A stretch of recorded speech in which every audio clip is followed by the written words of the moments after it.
Samantala, pinaghahanap ngayon ng mga otoridad ang driver ng isang multi-purpose vehicle na tumakas matapos magpa-full tank sa isang gasolinahan sa Quezon City. Yan ang umarangkadang balita ni Lestor Aler.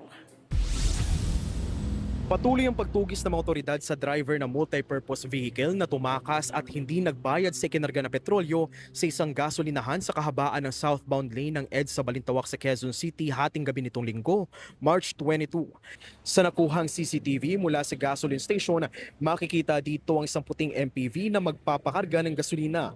Matapos ang ilang minutong pagpapakarga ng naturang sasakyan at isara ng staff ang gas tank ay walang kaabog-abog itong humarurot. Lumapit, nilagay ko na ulit yung nozzle sa pump. Tapos sinara ko na po ulit yung gas tank niya. Pagkasara ko po, bigla na lang po siyang tumakbo, sir. Ayon pa sa staff, sinubukan pa niyang habulin ng puting MPV pero tumakas na ito papalayo. Humingi pa ng tulong ang staff sa isang motorcycle taxi rider upang mahabol ang driver ng MPV sa kahabaan ng EDSA pero bigo ang mga ito. Matapos ang insidente ay agad na nagpa-blotter sa pulisya. Umabot sa 5,196 pesos and 45 centavos ang halaga ng pinakargang petrolyo ng driver ng MPV.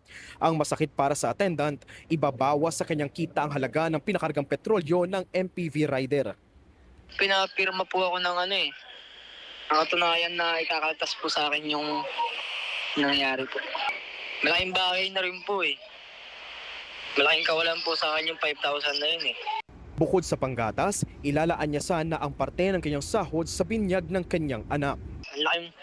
Ang laking purwisyo ang ginawa mo sa akin, pati sa stasyon namin. Sobrang hiya ako sa mga kasama ko. Tumuko ka na.